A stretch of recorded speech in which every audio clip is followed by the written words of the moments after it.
Salut à toutes et à tous, bienvenue dans ce nouvel épisode. Et comme toujours, je suis avec Nathan. Salut Nathan, ça va ? Salut Violaine, tout va bien ? Et toi, comment ça va ? Ouais, ça va bien. Écoute, bien contente de vous retrouver pour un sujet auquel on a pensé récemment, très récemment même, alors qu'on passait le week-end à Marseille, dans le sud de la France. On peut peut-être raconter pourquoi on a voulu faire ce sujet. Nathan, je vais te laisser faire. Tout ce que je peux vous dire, c'est que ce sujet a commencé sur le Vieux-Port de Marseille. Sur le Vieux-Port de Marseille, en sortant du parking où on s'était garé le samedi matin. On avait garé notre voiture, on sort à peine du parking et là, juste dès les premières secondes, on est tombé sur une personne qui a évoqué la ville de Paris. Et on a compris par ses mots à elle que finalement qu'elle était parisienne, cette personne. Et donc on s'est dit waouh, c'est pas mal comme sujet. On arrive à Marseille. Marseille, pour rappel, c'est un peu la ville ennemie entre guillemets de Paris. C'est vraiment la grande rivale, notamment à cause du football et du sport. Donc arriver, mettre le pied sur le Vieux-Port, qui est peut-être la carte postale de Marseille. Le symbole de Marseille. Le symbole de Marseille est tombé comme ça, nez à nez directement sur une Parisienne. On a trouvé ça plutôt pas mal, assez drôle. Donc vous l'aurez compris, on va tout simplement répondre à une grande question. Comment les Français voient les Parisiens, donc les habitants de notre belle capitale? Quelles images les Français qui n'habitent pas à Paris, en fait, ont de ceux qui y vivent au quotidien? C'est ça. Et est-ce qu'elles sont négatives ou positives? Peut-être toutes ces critiques ou un peu des deux. Est-ce qu'il y a une rivalité? Et nous, évidemment, qu'est-ce qu'on en pense de tout ça, Violaine? Et surtout, pourquoi on peut avoir ces perceptions sur les Parisiens? Qu'est-ce que ça dit de la France? On va répondre en vous racontant plein de petites anecdotes et en évitant au max, évidemment, certains clichés. Voilà, comme d'habitude, évidemment, on va donner notre avis, notre point de vue, mais le but, c'est que ce ne soit pas faussé, qu'on ne dise pas n'importe quoi, évidemment. Donc, il y aura beaucoup de vérité, je pense. Bon, je te propose qu'on commence. On va y aller image par image, cliché par cliché, stéréotype par stéréotype. Très bonne idée. La première image, je crois qu'on va commencer par la plus classique. La première chose qu'on entend quand on parle des Parisiens, c'est qu'ils sont pas sympas, qu'ils sont aigris, qu'ils sont désagréables. Et on marque notamment l'opposition avec le sud de la France, où là, ce serait beaucoup plus facile de parler aux gens, qui seraient plus tranquilles, plus ouverts, etc. Qu'est-ce que t'en penses? Est-ce que t'as quelque chose à nous dire sur ça? En fait, pendant longtemps, Violaine, je crois que j'ai fait partie comme ça de toutes ces personnes qui pensaient la même chose des Parisiens. Parce que moi, je suis pas parisien. Encore une fois, je rappelle, je suis né à La Rochelle et de temps en temps, peut-être une fois par an, j'allais à Paris et même encore aujourd'hui, je vais à Paris. Et j'aimais bien dire ça aussi, que les Parisiens étaient vraiment pas du tout sympas et désagréable.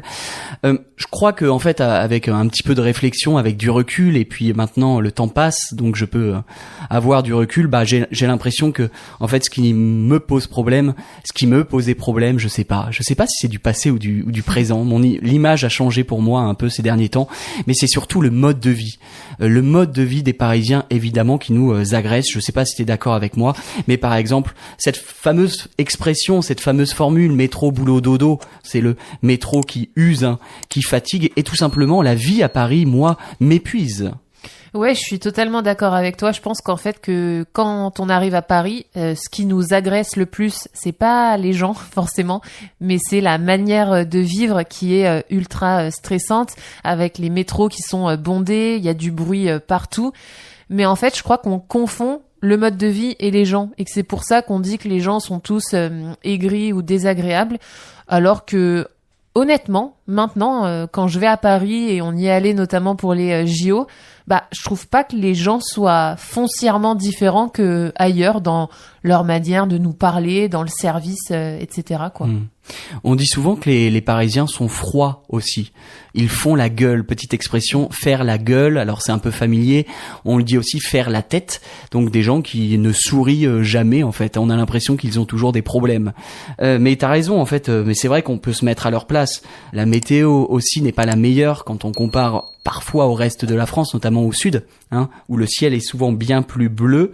Et puis la saleté, ça c'est vrai. Ce qui nous agresse, c'est ça aussi quand on va à Paris. Moi, personnellement, quand je débarquais, en tout cas quand j'arrivais de La Rochelle et que je mettais le pied à la gare Montparnasse, hein, la gare à Paris, souvent après je prenais le métro. Donc en fait mon premier contact avec les Parisiens, avec la ville, mais avec les Parisiens, c'était les Parisiens du métro. Et évidemment, on le sait, le métro est sale. Donc la saleté aussi de la ville, mais surtout du métro, ça nous agresse. Et donc on rejette un peu ce mode de vie et on aime bien donc tailler, comme on dit, sur un ton un peu familier, mais on aime bien critiquer les habitants, quoi, les Parisiens. Ouais, je suis totalement d'accord avec toi et je trouve que ça, on s'en est rendu compte particulièrement au JO, puisque vous le savez, nous sommes allés au JO, on a eu la chance d'assister, aux Jeux Olympiques, donc en août dernier. Et en fait, on s'est rendu compte, on était un petit peu dans une bulle, hein. Franchement, notre séjour a été incroyable pour plein de raisons. Et en fait, moi, je me suis rendu compte d'un truc, c'est qu'en fait, quand tout fonctionne bien à Paris, qu'il y a masse de moyens, qu'il y a beaucoup de moyens, avec, tout fonctionnait, les métros, les transports, tout était parfait, on se rend compte quand même que la ville, elle est hyper agréable et que du coup, par conséquent, les Parisiens sont hyper chaleureux parce qu'on a évolué vraiment pendant cette période dans une ville presque parfaite. Ouais, et pour revenir donc à ces habitants, aux Parisiens, en fait, je crois que les Français qui ne vivent pas à Paris, comme on les appelle, hein, les provinciaux, les personnes de province, même si ce terme parfois est un peu décrié, un peu critiqué, mais bref, c'est pas le sujet. Je pense que tout le monde, tous les Français qui vivent en France ont un avis sur les Parisiens, sur cette population, alors même que peut-être ils n'ont jamais vraiment passé quelques jours à Paris pour faire du tourisme, mais je pense qu'ils ont au moins pris le métro parisien. Je te dis ça parce que si je suis dans le sud-ouest de la France, si je suis à Bordeaux, à La Rochelle ou à Nantes et que je veux aller de l'autre côté, à l'est, donc pour aller d'ouest à l'est ou de l'est à l'ouest en France, parfois et bien souvent on est obligé de passer par Paris parce que Paris c'est un peu central, on va dire, et ça nous permet donc d'aller à Paris et de changer de gare. Il faut changer de gare. Aller par exemple, pour mon cas, c'était passer de la gare Montparnasse à la gare de Lyon.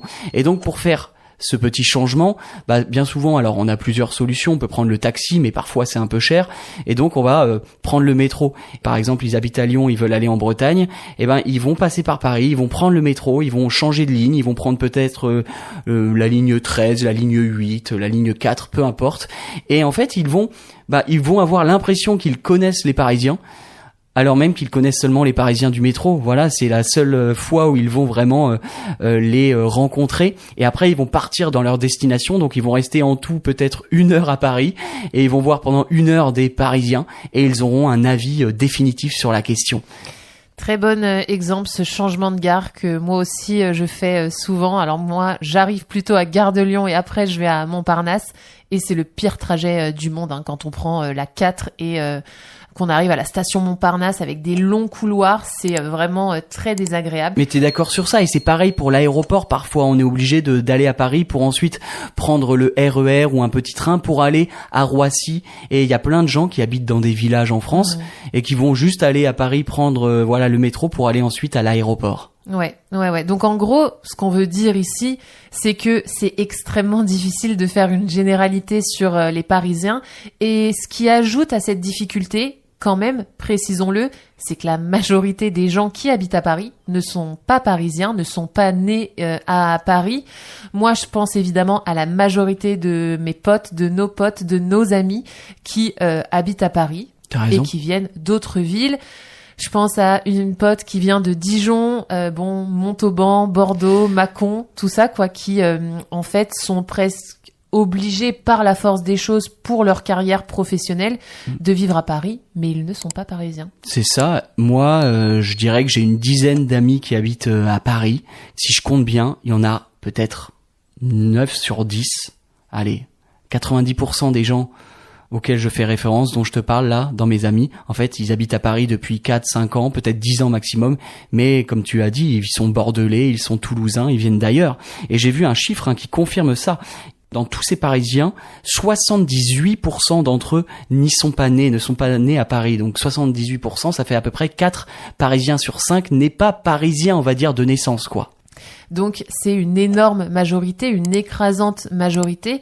Et une autre stat que je trouve intéressante, c'est que quand même 50% des gens qui habitent à Paris actuellement aimeraient la quitter s'ils en avaient l'opportunité. Donc voilà, toujours avoir ça en considération quand on parle des Parisiens. Ouais. Tu as dit quoi, la moitié, c'est ça? Ouais, 50%. 50%, la moitié des Parisiens veulent quitter Paris, on va dire. Mais j'ai vu aussi que 80% des Parisiens sont fiers de l'être. Donc tu vois, ils ont une fierté de vivre là, et peut-être que c'est la transition aussi sur les autres, la suite du podcast Violaine. Mais il y a une vraie fierté, et pourtant ils veulent partir. Tout ça pour dire qu'en fait, les gens qu'on voit dans le métro, ce ne sont pas des Parisiens, ce sont juste des provinciaux excédés. Peut-être des provinciaux fatigués, lassés, épuisés. Et on peut les comprendre. Bon, une autre image qu'on a des Parisiens quand on n'habite pas à Paris, on peut entendre qu'ils sont prétentieux, snobs, arrogants. C'est un peu lié à ce qu'on vient de dire, donc on va pas rester longtemps sur cette image. Qu'ils sont supérieurs aux autres, c'est voilà. Ça. Qu'ils se sentent supérieurs aux autres. Honnêtement, je pense qu'il y a une petite raison à ça, à pourquoi on a cette image. Bon, il faut quand même que vous ayez en tête que Paris est quand même encore considéré aujourd'hui comme le cerveau et le cœur de la France, surtout le cerveau de la France, puisque c'est là où il y a Emmanuel Macron qui habite, donc le président habite à Paris. C'est aussi là où il y a tous les sièges du gouvernement, l'Assemblée nationale, etc. Donc c'est vraiment en fait l'endroit où se prennent les décisions. Oui, toutes les grandes entreprises, toutes les grandes banques, voilà, tous les grandes entreprises, les grandes institutions, comme tu l'as dit, sont là-bas, voilà. Donc on a l'impression que voilà, c'est une ville, Paris, qui regorge de gens ultra importants, qui se croient ultra importants parce qu'ils prennent des décisions pour tout le reste de la France. Ouais, en fait, l'élite est à Paris. C'est tout simple. Et donc je pense que la personne qui va habiter à l'extérieur de Paris, il aura tendance à percevoir un peu le Parisien comme quelqu'un de plus riche déjà, financièrement, aussi de plus privilégié, qui aura en fait plus d'avantages que lui. Je sais pas ce que t'en penses. Et en fait, c'est cette fameuse ascension sociale dont on parle ici, qui, il faut le dire, passe aussi par Paris. Je crois que plus de la moitié des Parisiens sont diplômés de l'enseignement supérieur, tu vois. Ça veut dire qu'ils ont fait des études supérieures. Et dans le reste du pays, c'est quelque chose comme 10%. Donc ça, c'est un fait, c'est vrai. Quand t'as un ami qui va te dire, je pars à Paris faire mes études, ou je pars, j'ai trouvé un travail et j'ai été employé par une grande entreprise à Paris, tu sais que il va avoir un meilleur salaire, tu sais qu'il va peut-être avoir une meilleure vie. Donc ça encourage, ça alimente cette image. Ouais, et puis ça ajoute même un côté inaccessible pour certaines personnes à Paris, et ça me fait penser à quelque chose que j'ai écouté il y a vraiment pas longtemps. Juste avant d'enregistrer ce numéro, j'écoutais un podcast, et donc dedans, il y a un réalisateur de films français qui parlait, et donc lui, tu sais, il vient de Bourgogne. Donc la Bourgogne, c'est près de Dijon, on est dans l'est de la France, et là, il habite à Paris maintenant, il est hyper connu, et il racontait son enfance, et il disait mais moi, en fait, mes parents, quand je leur disais que je voulais devenir réalisateur de films, ils me disaient mais ça va être impossible pour toi, que nous, d'où on vient, c'est pas pour nous le cinéma, la célébrité, etc. Et voilà, je trouve que cette idée de pas pour nous, on l'entend pas mal, et voilà, ça joue dans l'image des Parisiens qui seraient snobs, parce qu'en fait, accéder à tout ce qu'ils ont, ça paraît presque inaccessible quand tu ne nais pas là-bas. Non, mais c'est vrai, sur ce point-là, on le dit, on l'entend aussi, que ce monde-là est inaccessible. Ça peut faire peur. Petite anecdote très rapide, moi aussi, quand j'ai passé les concours des écoles de journalisme, j'étais allé passer un seul concours à Paris, et il fallait faire un reportage à Paris pendant une journée, et ça m'avait fait très peur, parce que tout me paraissait différent. Tout me paraissait trop compliqué, et j'avais l'impression que ce monde était inaccessible. Alors est-ce que c'est une part de vérité, une part de complexe aussi, une part de complexe d'infériorité? Ça, je ne sais pas. Un peu des deux. Un peu des deux, peut-être. Le troisième point, je pense, qui est important aussi, c'est que pour nous, les Parisiens, on va pas parler de Paris là, on s'arrête vraiment sur les gens, mais c'est que on a l'impression, et c'est évidemment lié aussi au deuxième point, que Paris c'est the place to be. Alors c'est un peu difficile peut-être de le définir ou d'utiliser un terme français, mais c'est là où il faut être en fait, parce que là je parle notamment de la culture. c'est là où tout se passe aussi. Et pour nous aussi, les Parisiens, on a cette image-là des Parisiens comme étant des gens intello, un peu, intellectuels, peut-être plus intelligents que la moyenne, que le reste du pays, aussi stylés. Je sais pas ce que t'en penses sur ça, très élégant. Évidemment, puisque Paris est la ville de la mode et du luxe, donc ça joue sur l'image des Parisiens, évidemment. Progressiste aussi, politiquement, on a cette image-là. Parce qu'à chaque élection, Paris apparaît comme étant la ville la plus progressiste. En tout cas, c'est le cas des très grandes villes en France, mais c'est particulièrement le cas pour Paris, effectivement. Donc Paris est hyper progressiste, en avance sur son temps, comme on dit. Voilà, c'est la ville de la mode, du luxe également. Et en fait, moi, je pense que ça vient d'un truc très simple. C'est la division des activités. C'est comme tu l'as dit tout à l'heure. Paris, c'est là où il y a tous les sièges des grandes maisons de luxe. C'est aussi la ville du tourisme, de la com, du journalisme. Et ça, on en sait quelque chose. Tous les médias sont là-bas. Donc, on se dit qu'il y a plus de choses stylées. Sur la culture, par exemple, c'est vrai que moi, quand j'étais plus jeune, parfois, je m'organisais des week-ends à Paris juste pour aller voir quelques pièces de théâtre. Parce que... on le sait, il y a des pièces de théâtre tous les soirs. Je sais plus, on m'avait dit un chiffre, je ne voudrais pas dire de bêtises, mais on m'avait dit comme une centaine de pièces de théâtre à Paris par soir. Évidemment, il y a des tout petits théâtres et des plus grands, des petites salles un peu obscures. Mais voilà, pour moi... aller côtoyer les Parisiens quand j'étais plus jeune en tout cas, c'était accéder au monde de la culture. Peut-être que ça a un peu changé, j'ai l'impression que quand même aujourd'hui en province, encore une fois dans les villes du pays, il y a pas mal de choses aussi, on est bien servi sur ce point-là. Donc là encore, je sais pas si c'est faussé, mais la ville de la culture. Et on peut comprendre en fait pour toutes ces raisons que Paris fasse rêver, parce que comme tu le dis, c'est un peu le centre du monde, ou en tout cas le centre de la France, ça c'est sûr à 100%. Donc on est envieux des Parisiens, de la population parisienne, c'est ça, on aimerait être parfois à leur place. Est-ce que c'est une forme de jalousie ? Peut-être un petit peu, je ne sais pas, mais ça me fait penser à une petite anecdote que j'espère tu me permets de raconter, parce qu'elle nous concerne tous les deux. Ce point-là, Paris est la ville où tout se passe, ça nous pose question quand même à nous deux. En tout cas, moi, je vais parler pour moi, tu me diras si t'es d'accord ou pas, mais c'est vrai que souvent pour le taf, pour le travail, on se dit que habiter à Paris, ou en tout cas au moins y être régulièrement, ça pourrait être hyper pertinent pour nous. Alors pas tant pour le contenu qu'on pourrait créer, mais surtout pour le réseau. On a un verbe pour ça, réseauter, comme on dit, rencontrer nos collègues et puis rencontrer plus d'opportunités. C'est vrai, donc on se le dit encore aujourd'hui, on se dit que si on était parisien, on aurait plus d'opportunités, on aurait plus de chances de faire de belles rencontres, entre guillemets, de rencontrer plus de gens aussi. Ça, c'est une vérité. Je pense que ça, c'est le cas aussi. C'est une vraie question, donc restez connectés. Peut-être qu'un jour, on déménagera à Paris. Juste, on n'en a pas parlé, Violet, mais est-ce que tu vas souvent à Paris, toi ? Quelle est ta relation, ton point de vue ? Alors, on a parlé beaucoup des Parisiens, un petit aparté sur Paris, sur la ville de Paris. Moi, je suis allée à Paris en août pour les Jeux Olympiques, mais avant ça faisait 5 ans que je n'y étais pas allée. Et moi, comme toi, à l'inverse, quand j'étais jeune, j'y allais très souvent avec mes parents pour des trucs culturels, pour des événements, pour des concerts, après aussi pour des stages dans le journalisme, mais maintenant je n'y vais pas aussi souvent que j'aimerais. T'as de bons souvenirs ? Ouais, franchement j'ai des très bons souvenirs et c'est pour ça que maintenant je pense que je vais aller plus souvent à Paris, d'autant qu'on s'est rapprochés et qu'on est connectés directement en TGV à Paris. Ouais, et moi comme toi, j'y suis allé très souvent plus jeune parce que ma grand-mère avait un appartement dans le nord de Paris. Et en fait, je prenais souvent le métro, la ligne 13 qui est considérée comme la pire ligne de métro parisienne, qui fonctionne pas très bien, qui en plus est assez vieille en fait. Donc c'est pas la plus agréable des lignes de métro.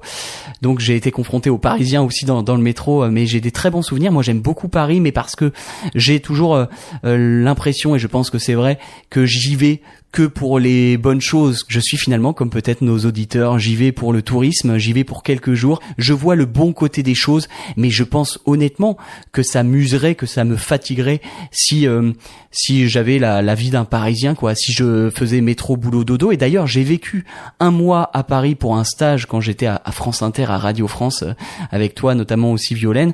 Et c'est vrai qu'au bout d'un mois, c'était l'été, ça m'avait bien fatigué et peut-être que moi aussi, je donnais cette impression, tu vois, dans le métro, de quelqu'un de désagréable. Alors même qu'on y était vraiment donc un mois et pour la meilleure période selon moi, c'est-à-dire pour le mois d'août où Paris est vide et notamment vidé des Parisiens. C'est très sympa Paris aussi, j'aime beaucoup en août. Il y a peu de gens, il peut faire chaud, ça dépend évidemment du moment et de la saison. Bref, on veut rester sur les Parisiens et peut-être qu'on peut passer au point suivant, Violaine. Ouais, c'est la dernière image qu'on abordera dans ce podcast.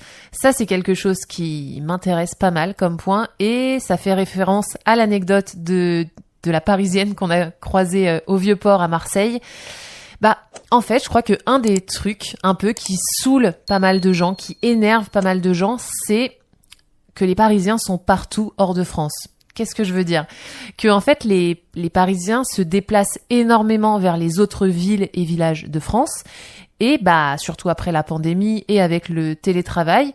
Et ce qu'on remarque, c'est quand même une flambée des prix énorme dans ces villes qui sont concernées par cet exode des Parisiens, avec une impossibilité des gens pour se loger dans leur propre ville où ils sont nés, où ils ont grandi avant l'arrivée des Parisiens. Pour être concret, en fait, c'est tout simplement pour quelqu'un qui habite dans une petite ville, notamment sur la côte en France, sur la côte atlantique, en Bretagne, même dans le sud-est. Souvent, on parle à ces habitants-là. Eux, souvent, ils nous font une réflexion, ils nous disent « mais oh là là, les Parisiens sont arrivés ». C'était ton grand-père qui disait ça aussi, en Bretagne. Ouais. Il disait ça y est, les Parisiens sont arrivés, et à la fin de l'été, ça y est, les Parisiens repartent. Exactement. Et le petit jeu quand on allait en Bretagne, c'était de regarder les plaques d'immatriculation. Et à chaque fois qu'on en voyait une immatriculée 75, qui est donc la plaque d'immatriculation sur la voiture pour les gens qui viennent de Paris. Du centre de Paris, même, du centre de Paris, 75. Tu as raison. On disait il y a un Parisien. Ah là là, il s'est mal garé. Tu vois, ce genre de petites réflexions. C'était une cible facile. J'ai fait la même chose sur l'île de Ré, quand j'allais l'été, parce que c'est une toute petite île, évidemment. Donc, c'est très sensible au monde, et quand il y a une trop grande affluence, on se plaint, évidemment. Et donc, on aime bien rejeter la faute sur les Parisiens, les voitures immatriculées Paris. Donc 75, tu l'as dit. On va aussi cibler, critiquer les gens qui habitent dans la région Île-de-France, donc autour de Paris. 78, 92, 93, 94, 95, je crois. Pareil que toi. Je regardais les plaques et on continue encore à le faire. Et ma mère aussi, petite anecdote. Souvent, elle me dit, waouh, il y a des bouchons là, juste avant le pont de l'île de Ré. Ça veut dire que les Parisiens sont arrivés. Voilà, c'est une cible. C'est vrai que tu l'as dit un peu sur les prix. Ça, c'est important. C'est important parce que c'est vrai que cette dynamique, on va pas blâmer les Parisiens pour partir en vacances. On va pas les blâmer. Ils ont bien le droit de sortir de Paris et de profiter du reste de la France. Mais quand même, cette dynamique, elle est particulièrement observable à Marseille, puisque Paris, beaucoup de Parisiens maintenant vont habiter à Marseille. Marseille, qui est la ville la plus pauvre de France. On l'a dit, à Paris, les gens ont des très gros salaires. Et donc, par conséquent, c'est vraiment le cas à Marseille. C'est très difficile pour les Marseillaises de se loger, de trouver un logement, et donc ils doivent partir dans des quartiers périphériques ou même parfois carrément changer de ville. Donc ça, c'est quand même quelque chose qui nous concerne et qui nous, moi, qui m'énerve un petit peu, même si ce n'est pas la faute des Parisiens, mais bien d'une dynamique économique un peu particulière. Ouais. Tu as parlé de Marseille, c'est observable aussi évidemment en Normandie, parce que là, ici, il y a beaucoup de résidences secondaires aussi. Paris, Normandie, c'est très proche, peut-être 1h30 de voiture, 2 heures grand maximum. Toute la côte, finalement, ça attire, on l'a dit dans d'autres épisodes, on va pas en reparler, mais Biarritz, je sais que c'est une catastrophe pour les habitants. Donc on aime bien dire que ce sont des Parisiens. Il y a une part de vérité, forcément, mais il faut pas oublier aussi, quand on parle des Parisiens, Violaine, c'est que... Tu l'as dit, il y a beaucoup de pauvres. Et en fait, je crois qu'à Paris, il y a quelque chose comme 25% de logements sociaux. Logements sociaux, évidemment, c'est destiné à des gens qui ont des petits budgets. Donc c'est vrai que quand on parle de ce concept, enfin des Parisiens, c'est justement un concept pour moi, c'est ça que j'ai envie de dire, et que c'est pas vraiment une réalité concrète. Quand on parle en fait des Parisiens, on a peut-être cette image là qui apparaît d'un Parisien un peu snob, qui est riche, qui est privilégié, mais dans la réalité évidemment, quand on parle d'un Parisien, Violaine, on va pas parler d'une famille de 5 enfants, je sais pas, qui galèrent tous les jours, qui bossent et qui habitent dans le 19e ou 20e arrondissement de Paris, donc dans des quartiers bien plus pauvres. Non, on parle pas de ça. Oui, non, on parle pas des familles qui ont du mal à boucler les fins de mois, comme on dit, mais en fait, je crois que en t'écoutant là, en fait, la plus grosse division, c'est presque les riches contre les pauvres ou les riches contre les personnes qui ont moins de moyens. Sur ça, je te rejoins un petit peu parce que j'ai envie évidemment de nuancer comme toi ce point. Et je crois qu'en fait, on est tous le Parisien de quelqu'un, d'où qu'on vienne, notamment quand on vient, moi je parle de Lyon. Moi, je viens de Lyon, vous le savez, à force, je le mentionne assez souvent. Toi, tu es considérée comme parisienne quand tu vas, tu vas à Saint-Étienne, à la montagne aussi. Est-ce que tu te rappelles de l'anecdote que je vais raconter? La dernière fois, donc, on est allé à la montagne, donc dans les Alpes. Donc, on était à Valloire, vous le savez, au ski. Et en fait, comment bien expliquer? On a croisé des gens qui montaient un petit chemin vers des chalets. Et donc, ils montaient en voiture. Et en fait, ils étaient coincés. Pourquoi ils étaient coincés? Parce qu'ils n'avaient pas de pneus neige ou des chaînes. Donc ça, c'est ce qu'on met pour pouvoir rouler sur la neige. C'est ça. Et tout de suite, souvent, on a tendance à accuser les Parisiens. Hein? Voilà. Sauf que là, nous, on était avec l'homme de la station qui gérait un peu la circulation. Et il nous parle et il fait « Ah, ça doit être encore des Lyonnais !» Et nous, on était en train de rire un peu jaune parce que juste en haut, nous, on avait notre voiture avec la plaque d'immatriculation 69 qui est la plaque d'immatriculation de Lyon. Donc, pour eux, les Parisiens, ce sont les habitants de Lyon plutôt. On a une cible, un peu. Et autre petite anecdote, juste 2 secondes, c'est valable partout puisque vous le savez, nous, on habite à Nîmes et dans un des bars de Nîmes, une fois, on a vu un petit stickers avec écrit Nîmes, Arles, Avignon, tous unis contre Montpellier. Donc Montpellier, la grande ville de la zone, quoi. Donc Montpellier, le Paris de cette région-là. On a des rivalités, évidemment. Juste pour moi, à donner mon avis très personnel, c'est qu'à chaque fois, j'ai eu quand même, en tout cas récemment, de très belles expériences et de très bons souvenirs de la part des Parisiens. À chaque fois, je me souviens, là dernièrement, il y a 2 ans, j'étais entré dans un café, le serveur était adorable comme je ne l'avais jamais vécu auparavant dans une autre ville.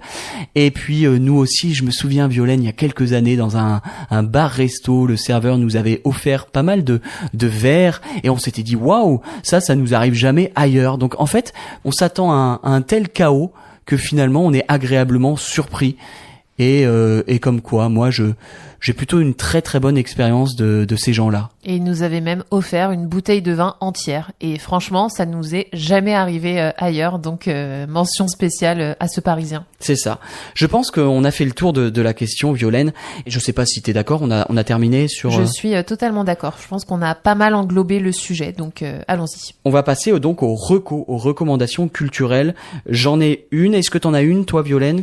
J'en ai une, mais je vous la réserve pour un autre épisode parce que je préfère celle de Nathan. Donc Nathan, à toi l'honneur.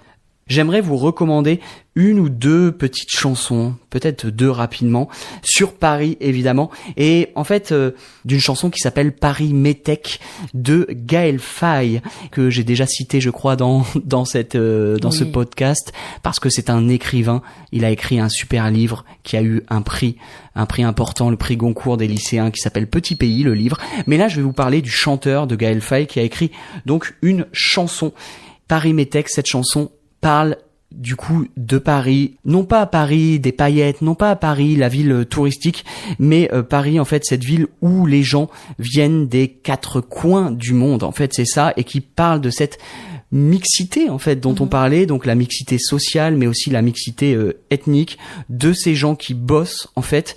Et c'est vraiment une très belle chanson sur l'exil, voilà, sur Paris. Mais on connaît tellement de chansons, Paris a tellement été écrite en fait que il y en a d'autres, Edith Piaf, etc. évidemment, qui sont de très belles chansons. Mais je voulais vous parler d'une chanson un peu différente. C'est pas seulement la ville des paillettes Paris, c'est autre chose aussi. C'est une belle chanson et juste une autre chanson aussi pour travailler la compréhension orale. Une chanson qui s'appelle tout simplement Paris de Vincent Delerme. Et là, lui, c'est Vincent Delerme qui chante, on va dire, qui parle un peu et qui raconte avec pas mal de détails la ville de Paris qu'il imaginait, la ville de Paris qu'il aime parce que c'est un fou amoureux de Paris. Et pour travailler le vocabulaire précis des objets, de la ville, des maisons, etc. C'est pas mal du tout. Écoutez ces deux chansons évidemment et je les ai mises dans la playlist sur YouTube. Vous savez, on a créé une playlist de musique française et francophone, donc vous pouvez la retrouver et l'écouter là. Très belle reco. Petite précision, alors métèque ça veut dire étranger, mais pour parler d'un étranger on ne dit plus métèque, c'est considéré comme impoli, voire raciste. Et j'aimerais aussi, alors moi je ne connais pas la chanson de Vincent Delerme, mais je connais la chanson de Gaël Faye que j'aime beaucoup et peut-être conclure par une des paroles de la chanson. Paris, comment écrire un poème pour une ville qui en est déjà un? C'est ça, c'est exactement ça. Voilà, et donc tout ça va dans cette idée qu'on a développée tout à l'heure, selon laquelle, finalement, dire les Parisiens, c'est un concept, c'est un mythe, un fantasme aussi, mais pas forcément la réalité. Voilà, vous avez encore de très belles choses à écouter, donc merci Nathan pour tes deux recos. Merci à toi.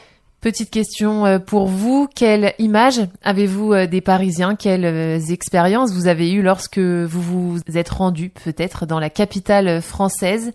Je pense que les avis vont être mitigés, mais c'est-à-dire qu'il va y avoir du positif et du négatif. J'espère. Mais en tout cas, on espère que vous partagerez ça avec nous. Est-ce que tu as quelque chose à rajouter, Nathan?